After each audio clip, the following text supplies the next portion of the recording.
요새 애 어른이 다 좋아하는 노래가 내 나이가 어때서 그런 노래가 있습니다.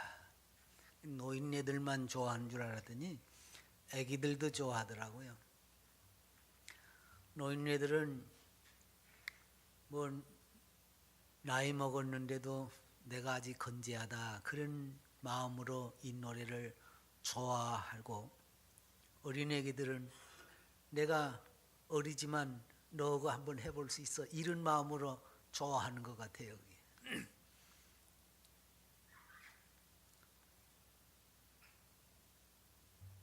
사실 나이는 숫자에 불과하다고 하지만 세월 가서 겉사람이 후패하는 것은 어쩔 수 없지요. 그래서 억지로 우리가 뭐라 그래요? 겉사람은 후패하나 속사람은 날마다 새롭도다, 그렇게 얘기를 하죠. 그 성경에 그렇게 써 있으니까.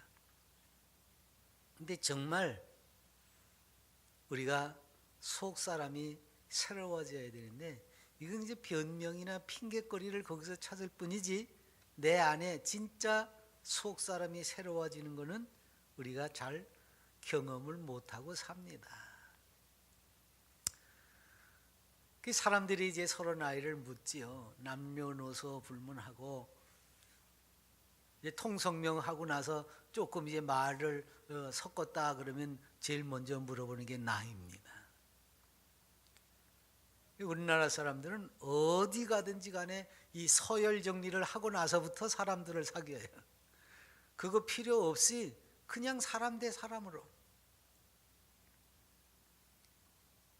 그렇게 사귀면 되는데, 그러지 못하고 항상 서열 정리를 하기 위해서 나이를 묻습니다.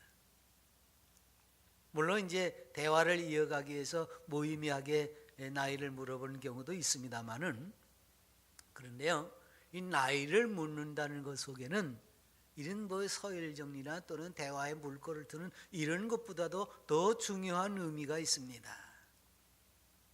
그건 나이를 묻느니나 또는 그 나이를 대답해야 하는 사람이나 그 나이에 걸맞는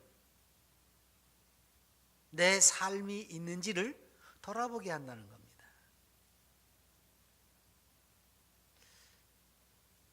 그래서 이제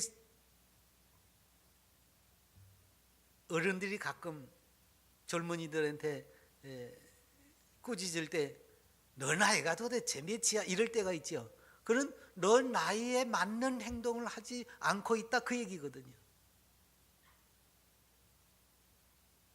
또 젊은이들도 마찬가지입니다. 어른들을 향해서 아유 나이를 헛먹었네 이런 얘기를 하거든요. 그럼 그게 나이에 걸맞는 삶을 살고 있느냐? 사실은 나이가 얼마입니까? 이게 물어볼 때는요, 당신 그 나이에 걸맞는 삶을 지금 살고 있습니까? 약간 권고, 경고 이런 걸 포함해서 권계하는 그런 의미로 나이가 얼마냐 이렇게 묻는 겁니다.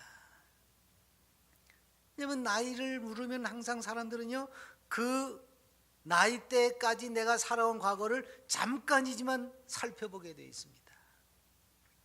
돌아보는 거죠. 아, 내가 지금 나이가 암만인데? 그럼 암만 사는 동안 내가 제대로 살았나? 이렇게 이제 자기를 잠깐이라도 돌아보는 거지. 그래서 나이 든 이들은 나이 들대로 젊은 사람들에게 나이를 물어보면서 아, 내가 그 나이 때는 뭘 했지? 이거 항상 마음에 생각이 되거든요. 그래서 아, 내가 그 나이 때는 이런 정도 했는데 아직 이 젊은이들은 그건 못 오는구나. 그래서 좀 용기를 북돋으려고 하기도 하고, 또는 아, 나는 저 나이 때 저런 생각도 못 해봤는데 아, 저 젊은이는 참 기특한 생각을 하고 있다. 그래서 그 젊은이를 오히려 이렇게 존경스럽게 바라보는 마음도 있고, 나이를 물어보면서 내나 말 것 없이 삶을 돌아보게 된다는 거지. 자식들은 잘 모르다가 어느 날부터 부모가 나이가 들었다는 것을 이제 알 때가 있습니다.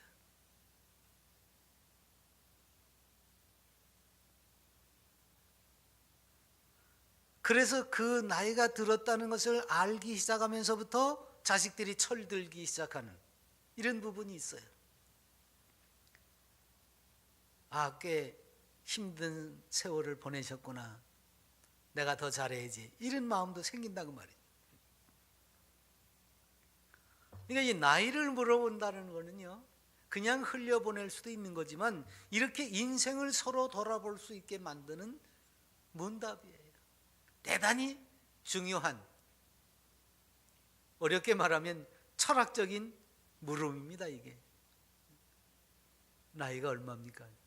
그걸 그저 시답지 않게 서열이나 매기고 서로 우열을 가리기 위해서 물어본다 그러면 이건 쓸데없는 물음이고, 정말 진지하게 나이를 물어볼 수 있는 관계라고 하면요, 이건 정말 철학적인 삶의 고백이 그 속에서 주어져야 되는 겁니다. 자, 야곱, 오늘 내용은 야곱의 이야기입니다. 죽었다고 생각했던 아들 요셉이 살았습니다. 그것도 모자라서 지금 온 사방의 기근으로 먹고 살 길이 막막한 때에 요셉이 아버지를 애굽에 초대해 가지고 터전을 지금 마련해 줬습니다. 그리고 왕을 지금 만나는 시간이에요. 바로도 자기 나라를 이런 극심한 가뭄으로부터 지켜주는 그 요셉이 얼마나 기특합니까? 자기의 전권을 다 줬습니다. 그리고 그 요셉에게 천에 고한 줄만 알았는데 그에게 형제가 12이나 있고 부모가 살아계시다고 하니까 마치 자기 부모가 살아있는 것처럼 기쁘고 좋아서 얼른 나도 총리 아버지를 보고 싶습니다. 그래서 전격적으로 바로 왕과 야곱이 만나게 되는 그 장소, 그 시간을 지금 오늘 우리가 읽었습니다. 그때 바로가 야곱에게 던진 물음이 바로 그겁니다. 내 나이가 얼마냐? 그러니까 그 안에는 바로 이 바로가 요셉이 그 훌륭한 이 애굽을 살려낸 그 훌륭한 총리 요셉을 낳은 부모에 대한 기대와 존경과 이런 모든 마음들을 담아서 묻는 물음입니다. 다시 말하면 당신은 어떻게 이런 훌륭한 아이들을 낳을 만큼 멋있게 인생을 살았습니까? 그런 물음이지요. 사실은 따지고 보면 지금 바로는 한껏 부풀어서 그런 물음을 지금 묻는 거예요. 근데 야곱의 대답은 어떻습니까? 내 나그네 길의 세월이 130년이니이다. 내 나이가 얼마 못 되니 우리 조상의 나그네 길의 연조에 미치지 못하나 험악한 세월을 보내었나이다. 여기 짧고란 말을 더 붙였습니다. 다른 번역본에 짧고란 말이 있어요. 짧고 왜 짧습니까? 130년이 결코 작은 건 아닌데, 그런데 자기 조상의 연조를 따져보니까 그 조상, 우리 구약에 나오는 족보에 보면 조상들이 어떻습니까? 수백 년서부터. 그러니까 그 조상들에 비하면 내가 산 건 얼마 안 됩니다. 아주 짧습니다. 그런데 그 짧은데 험악하다 그 말이에요. 짧으면 고생을 좀 덜 해야 되잖아요. 근데 짧은데도 험악한 세월을 보냈다고 그래요. 조상들만큼 오래 살지도 않았는데도 나는 이렇게 험악하게 보냈다 그 말이에요.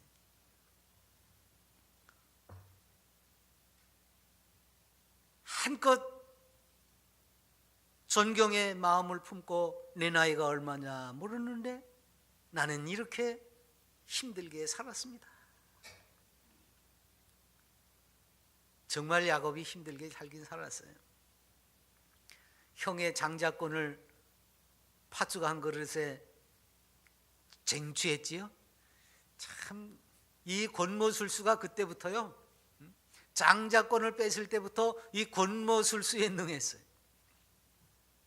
그래서 형의 미움을 받고 집안에 분란을 일으키니까 엄마가 뒤로 빼내가지고 너 우리 오라버니 집에 좀 가서 살다가 와라. 그래서 야반도주 했어요. 그 야반도주 하고서 그야말로 며칠 있다가 돌아올 생각이었는데 거기서 모슴살이 종살이 20년이나 했습니다. 그 시작이 어떻게 됐습니까? 여자에게 눈이 팔려가지고 라헬을 보니까 얼마나 예쁘던지 내가 이 여자를 위해서 7년 동안 품삯 한 번도 안 받고 일하겠습니다. 이렇게 말합니다. 이쁘긴 이뻤나 봐요. 근데 그 야곱을 외삼촌 라반이 속여가지고 혼인을 치러준다고 하더니 라헬이 아니라 그 언니 레아를 들여보내서 뜻하지 않게 자기가 이뻐하지도 않는 그 여자를 위해서 또 7년을 무보수로 일해야만 했습니다. 물론 덤으로 아내를 하나 더 얻었지요.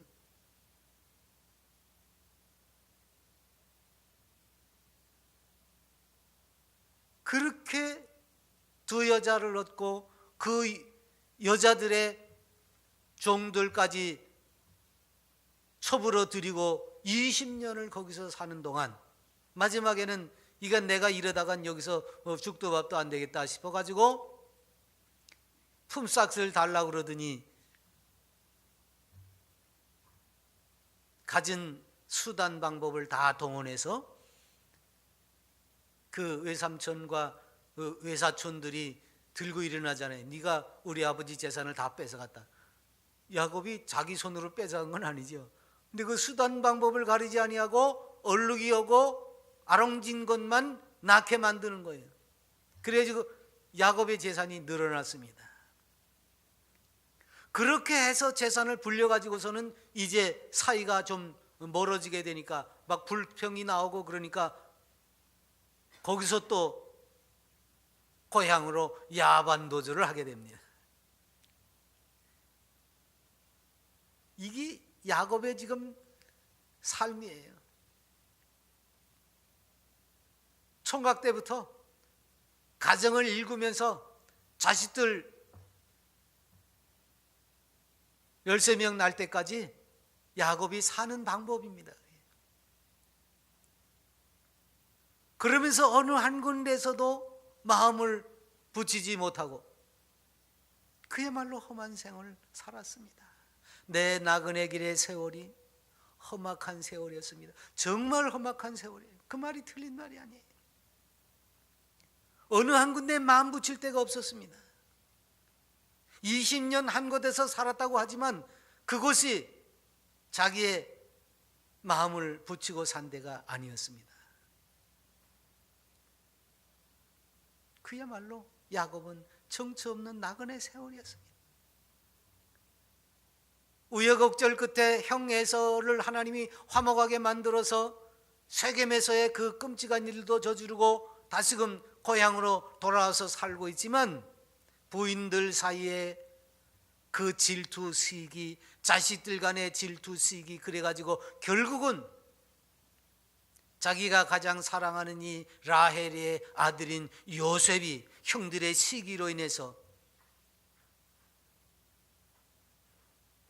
짐승들에게 찢겨 죽은 줄만 알고 이제까지 살았습니다. 요셉이 살아있으리라고는 꿈에도 생각 못했습니다.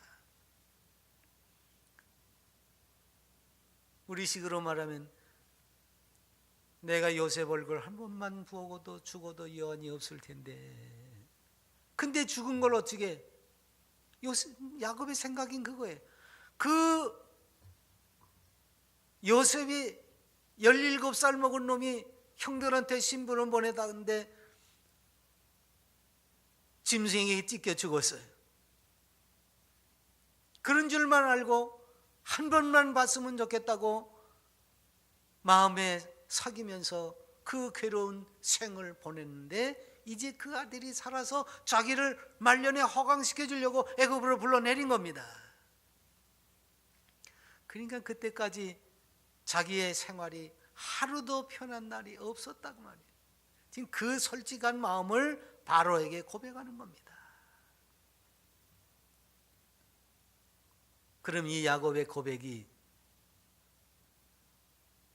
오늘 우리에게 어떻게 들려야 합니까? 나그네 길의 세월이 험했습니다. 이 나그네 길의 세월이란 말 우리는 귀담아 들어야 돼요. 왜냐하면 이 세상살이는 나그네 길이라는 것. 다시 말하면 우리가 이 세상에 집착하고 살아서는 안 된다고 말이에요. 짧은 인생입니다. 밤에 한 경점 같다고 그랬습니다. 그런데 이 세상의 헛된 것에 한눈을 팔면서 그것 때문에 울고 웃는, 그것 때문에 불평과 원망과 불만 속에서 짜증 섞인 속에서 살아서는 안 된다는 얘기지요. 왜? 잠깐 한낱 살아가는데 필요한 수단일 뿐이에요. 근데 거기에 온 생을 다 걸어요? 아니란 말이지. 그것 때문에 그 잠깐 있다가 없어지는 이 세상에 사는 동안에만 잠깐 필요한 것들이지요. 그것 때문에 울고 웃어요? 그것 때문에 온수 맺어요? 그러기에는 너무나 인생이 아깝다 그 얘기입니다. 우리가 고민하고 괴로워하고 걱정하고 근심하는 일들이 뭐예요? 한번 생각해 보세요. 과연 무엇 때문에 우리가 그런 고통과 근심, 걱정과 괴로움이 있느냐? 내 헛된 욕심, 허황된 마음, 어리석은 고집, 이것 때문이 아니냐고 말이에요. 인생이 나그네 길이라는 것을 깨달으면요, 이런 것들이 다 부질없다는 것을 알게 됩니다. 그걸 언제 깨닫습니까? 이렇게 인생 말년이 돼야 비로소 그게 요만큼 알아지는 거지. 그래서 그때 뭐라, 아유 내가 그동안 헛살았네 헛살. 맨날 나이 먹어서 후회하는 건 그거밖에 없어요. 내가 헛살았네. 이게 아닌데, 인생은 이게 아닌데. 이 세상에 내가 정착하고 뿌리를 내릴 수 있는 데가 아니에요. 잠시 머물다 가는 곳입니다. 계속해서 여기에 있을 수가 없어요. 그런데 이 세상이 마치 내가 뿌리를 내릴 수 있는 곳인 양 착각하고 살았단 말이죠. 그래서 영국의 수도노 얘기를 가끔 제가 하죠. 죽으면서 유언이 뭐라 그러냐면,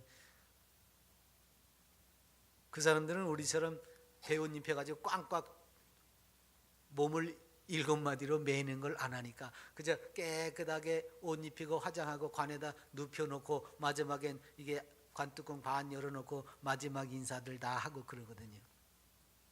우리는 다 싸가지고 그냥 꽁꽁 붙들어 매고서 관에다 넣지만 그 사람들은 안 그래요. 근데 그 사람이 수전노가 죽으면서 유언을, 내가 죽으면 관 양쪽에 구멍을 뚫어서 손을 내놔라. 손을 내놔라. 왜 그럼?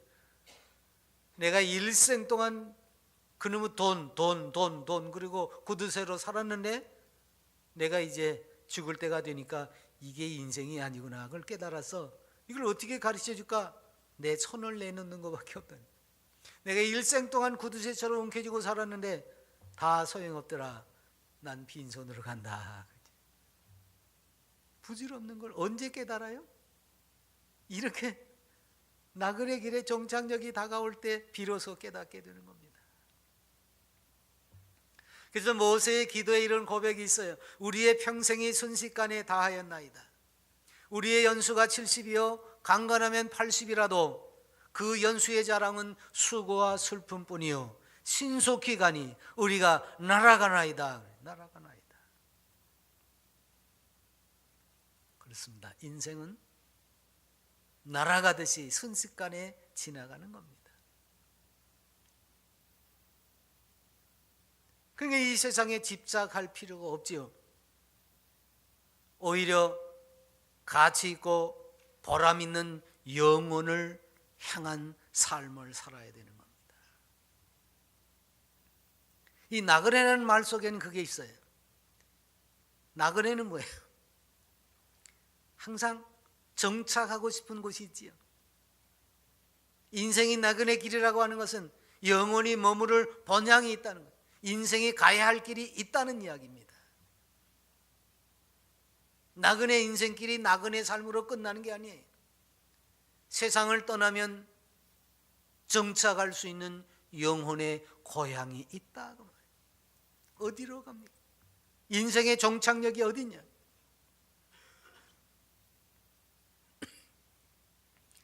이제 조금 이따 우리가 같이 부르겠지만 찬송가 479장 노랫말, 괴로운 인생길 가는 몸이 편안히 쉴 곳이 아주 없네. 걱정과 고생이 어디는 없으리 돌아갈래 고향 하늘나라.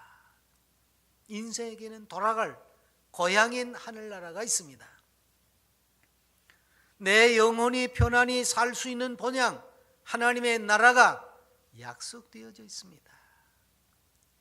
때때로 슬픔과 괴로움, 아픔이 닥쳐올지라도 영원한 아버지의 나라, 내 고향을 바라보면서 소망으로 살아야 하는 겁니다. 나그네 길이라고 하는 것은 바로 정착할 곳, 영원히 머물러야 할 곳, 하나님의 나라가 있다는 것을 암시하는 내용입니다. 사람은 그래서 이 세상에서 사는 것이 아니라 언젠가는 그것으로 돌아갑니다. 그래서 내 나이가 얼마냐 하는 질문은 이제 앞으로 남은 인생이 얼마냐 하는 뜻도 있습니다. 지금까지 살아온 길도 있지만 앞으로 남은 생이 있다는 말. 그 나그네 길이 지금 살아온 길도 내가 돌아봐야 하지만 앞으로 살아야 할 그 길도 내가 책임져야 할 길이다, 그 말입니다. 어린애기들은 아예 생각조차도 하지 않겠지요. 젊은이들은 푸른 꿈에 젖어가지고 자기가 언제쯤 세상을 떠날는지 거기에 대한 기대를 안 갖고 아직도 멀었어, 그런 얘기를 하겠지요. 근데 이렇게 야곱처럼 또는 나이 든 어른들은 내 나이가 얼마냐 하고 물어보면 천정을 바라보고 흰머리를 매만지면서 내 나이가 벌써 60이다, 70이다, 80이다. 그러면서 나오는 건 뭐예요? 푸념입니다. 투정입니다. 회한입니다. 만족스러운 삶을 살았다고 고백할 수 있는 사람이 과연 몇이나 되겠습니까? 회한이 밀려오는 거죠.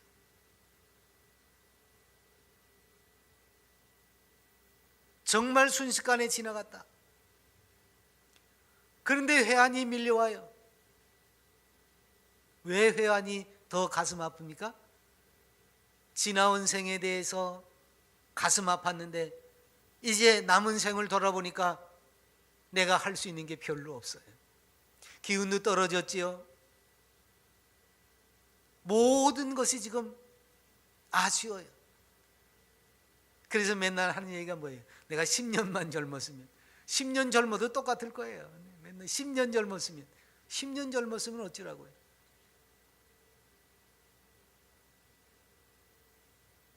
근데 그게 회한이 되기 때문에 그런 말을 하는 거예요.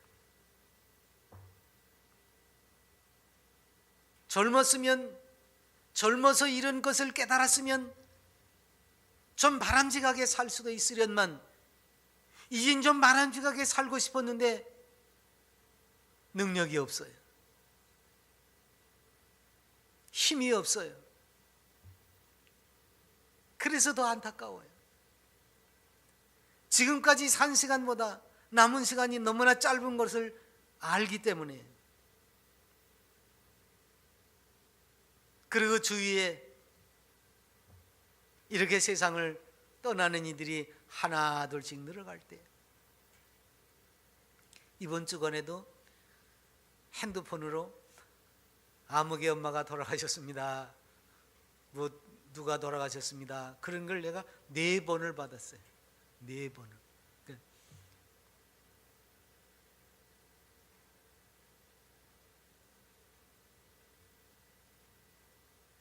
그러니까 주변에서 이렇게 세상을 떠나는 이들이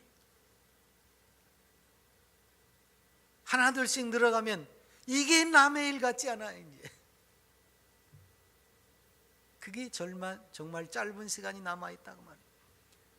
그런데 한 번 지나가면 내게 다시 오지 않을 그 시간이 너무나 짧아. 그러나 그리스도인들에게는 한 가지 소망이 있지요. 영원한 생명의 약속이 되어 있다고 말해요. 예수 그리스도께서 십자가에서 피 흘리셨습니다. 그 보혈로 값없는 구속의 은혜를 입었습니다.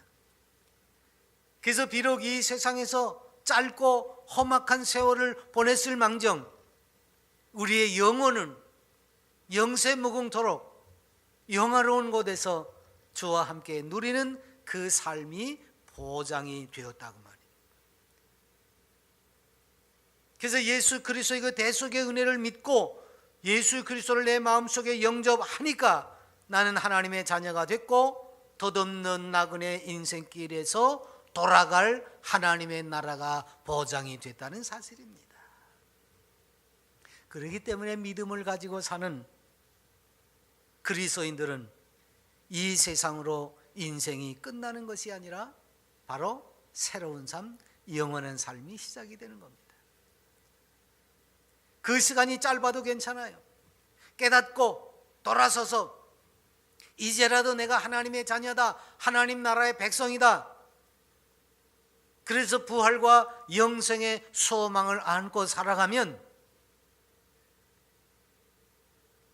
거기에서부터 힘이 생기는 겁니다. 그러니까 적어도 이제 하나님 앞에 설 때 결코 부끄러운 모습으로 나가지는 말아야 할 것 아니냐고 말이에요.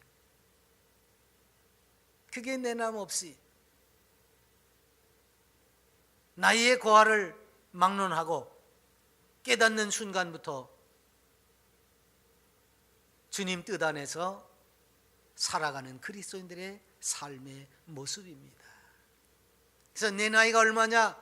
그리스도인들에게 이런 질문이 던져진다고 하면 내가 그리스도 안에서 이제 남은 생이 어떻게 가꾸어져야 할 것인가, 그것을 묻는 물음으로 인식하고 나는 하나님 안에서 위를 향해서 살아가겠다는 참된 각오와 결단이 필요하다고 말이에요.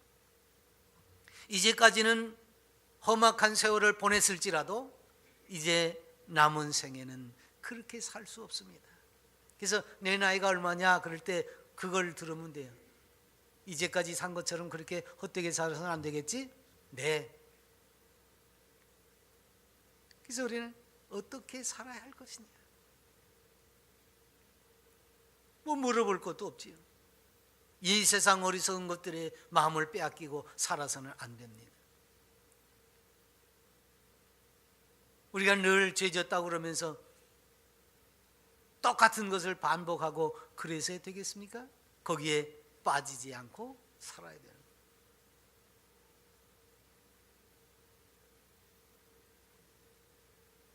그래서 우리의 마음이 세상에 머물지 않고 돌아갈 본향 하나님의 나라에 소망을 두고 그 나라에 합당한 가치 있는 일을 찾아서 그 꿈을 향해 나아가는 삶이 필요하다고. 정말 하나님 앞에 떳떳이 설 수 있도록 주 안에서 자신 있게 보람 있게 살아갈 삶이 필요한 거죠.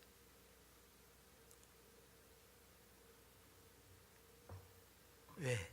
인생은 한 번밖에는 기회가 없습니다. 누구나 다 하나님 앞에 서는 마지막 때가 있습니다. 그래서 모세도요, 자기 인생을 마감하는 때에 이스라엘 백성들을 불러놓고 이렇게 말합니다. 내가 오늘 하늘과 땅을 불러 너희에게 증거를 삼노라. 내가 생명과 사망과 복과 저주를 내 앞에 두었은즉 너와 내 자손이 살기 위하여 생명을 택하고 내 하나님 여호와를 사랑하고 그의 말씀을 청종하며 또 그를 의지하라. 그는 내 생명이시요 내 장수이시니 여호와께서 내 조상 아브람과 이삭과 야곱에게 주리라고 맹세하신 땅에 내가 거주하리라. 이 말은 선택해라고, 살 길을 선택해라고. 하나님은 우리에게 늘 이 선택의 기회를 주십니다. 그 자유의지입니다. 그게 에덴 동산에서 선악과를 먹을 수도 있고 안 먹을 수 있는 자유를 내게 주셨습니다. 네가 선택해라. 죽든지 살든지 네 선택에 달렸다고 하나님이 우리에게 자유의지를 주셨습니다. 인생이 그런 인생이 아니거든요. 하나님의 형상으로 지음을 받았지만 하나님은 아닙니다. 그런데 하나님은 인생을 어떻게 대우하십니까? 하나님과 똑같이 대우를 하시는 거예요. 네 마음대로 할 수 있다. 여러분 얼마나 멋있습니까? 내 마음대로 할 수 있습니다. 뭘? 사망과 생명과 복과 저주를 내 마음대로 고를 수 있습니다. 하나님이 이렇게까지 우리를 대우해 주셨으면 인격적으로 우리가 하나님을 대해야지요. 근데 왜 하나님을 배반하는 쪽으로 선택을 하고 삽니까? 왜 죽는 것을 선택합니까? 그래서 답답하니까 모세가 이렇게 말하는 겁니다. 너희들 내가 이제 갈 거야. 그런데 너희들도 나처럼 살 길을 택해서 살아라. 그래서 훗날 여호수아도 백성들 앞에서 나와 내 집은 오직 여호와만 섬기겠습니다. 여러분들은 어떻게 하시렵니까? 하고 그 백성들한테 다짐을 합니다. 하나님 말씀대로 살겠습니까? 선택하시오. 나는 이미 선택했습니다. 모세를 40년 동안 수종 들며 따랐던 여호수아가 모세처럼 마지막에 그 백성들에게 요구하는 것이 그겁니다. 오직 나는 여호와만 섬기겠습니다. 여러분들도 결단하십시오. 살 길을 따르십시오. 참 생명의 길, 영생의 길, 구원의 길을 선택하라. 그 선택의 기회를 내게 주셨습니다. 이 은혜가 얼마나 큽니까? 이것이 바로 인생에게 주신 하나님의 자유입니다. 그리고 그 자유에 의해서 결과를 책임져야 합니다. 잘못된 선택은 돌이킬 수가 없습니다.